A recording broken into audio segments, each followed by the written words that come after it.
I'm in Sydney, Australia right now. So, and it's a night time now here now. So, I think probably this may sound strange, but we went in on a Friday. They are one of the hardest-hitting rock bands in history, a group that built its legacy on loud guitars, thunderous drums, and pure, unfiltered energy. But what if I told you that AC/DC once recorded a ballad so out of character, their own guitarist called it embarrassing? It's a song they wish had never been released, and one they buried as quickly as possible. Why did this track happen, and what does it reveal about the constant battle between art and the music industry?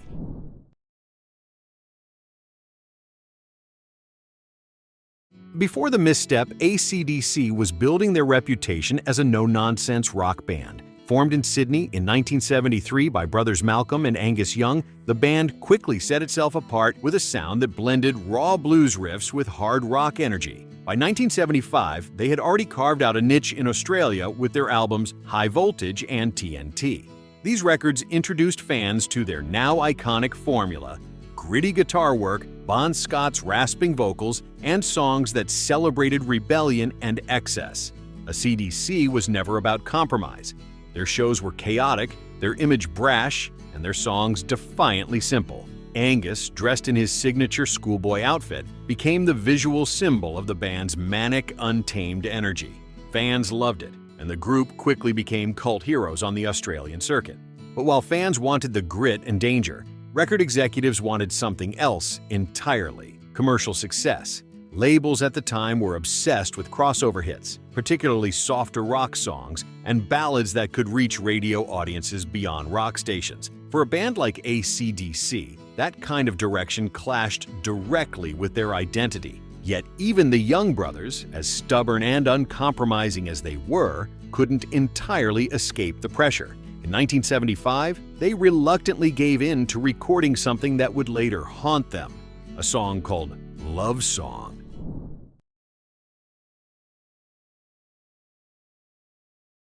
Love Song was unlike anything AC/DC had done before. Instead of the raw, riff-heavy attack fans expected, it leaned into softer melodies, a ballad-like structure, and lyrics that felt entirely out of place coming from Bon Scott. The track was pushed by their label as a way to appeal to mainstream listeners who might otherwise be put off by the band's rough image. But for Angus Young, it was a disaster. In later interviews, he didn't hold back, calling the track embarrassing, and a mistake they regretted almost instantly. It was actually a love song, and it was very embarrassing, he admitted. We didn't know what the hell we were doing. The band themselves hated playing it, and fans were confused. Those who had flocked to AC/DC for songs like High Voltage and It's a Long Way to the Top If You Want to Rock and Roll didn't recognize this softer side, and they didn't want it either. The song was released as part of the Australian version of High Voltage, but it was quickly dropped from later international releases. For Angus, Love Song wasn't just a weak track. It symbolized the one time AC/DC almost betrayed their own ethos. They had always stood against the polished, radio-friendly sound of other rock acts. And here they were, sounding like one of them. The backlash, both inside and outside the band, made it clear this was a road they would never take again.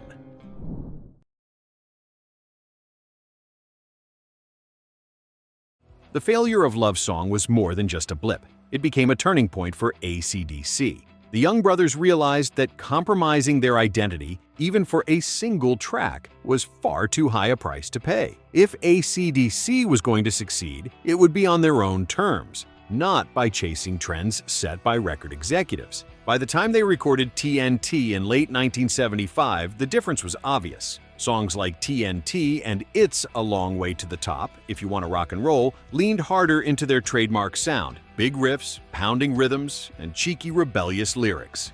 There was no attempt at radio-friendly polish, just unapologetic rock. Bon Scott embodied this direction with swagger. His vocals dripped with attitude, often provocative, always defiant. AC/DC wasn't here to please everyone. They were here to blow the roof off every pub, club, and eventually arena they played. Angus later explained that Love Song helped sharpen their resolve. We knew after that we'd never try to do something just to please someone else, he said. That decision gave the band a kind of purity that fans respected. They weren't just another rock band trying to make it big. They were outsiders carving their own path, with no room for compromise. It was a bold gamble, but one that soon paid off as AC/DC began dominating live stages and gaining an international following.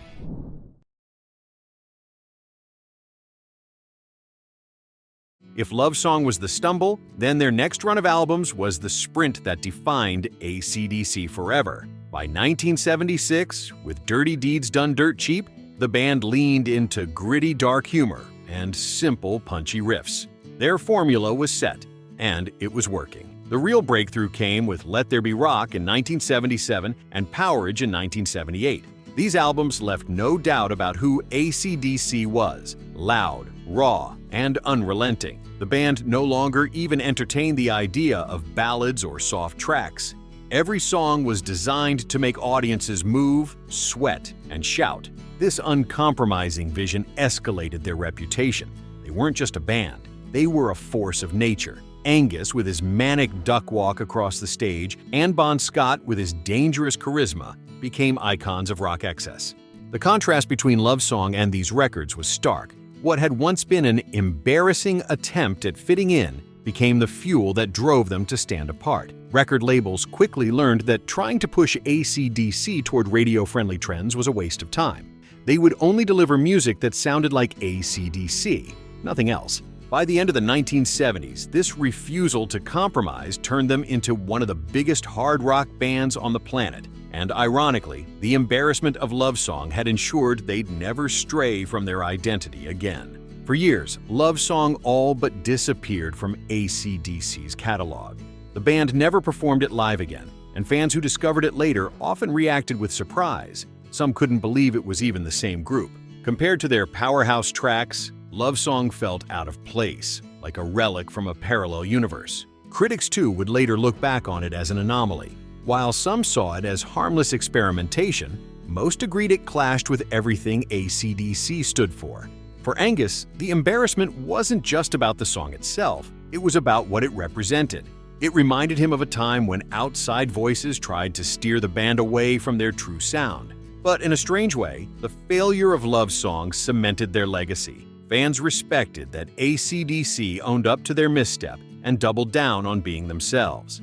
By the time albums like Highway to Hell in 1979 and Back in Black in 1980 hit the charts, AC/DC was no longer just another hard rock band. They were global icons, known for being authentic, relentless, and uncompromising. The contrast between that embarrassing track and their later triumphs only made the story more powerful. It showed that even the most legendary bands can stumble, but what matters is how they respond. Decades later, Angus Young can laugh about Love Song, but he's still candid about his feelings. "We've done a lot of things I'm proud of, but that one, it wasn't us," he admitted. His honesty struck a chord with fans, proving that even rock gods have regrets. For AC/DC, the embarrassment turned into a lesson that shaped their entire philosophy. Never compromise, never soften the edges, and always stay true to the sound that made them who they are. This approach carried them through lineup changes, personal tragedies, and shifting trends in music. Thanks for watching. Click here to check another video and make sure to subscribe to our channel.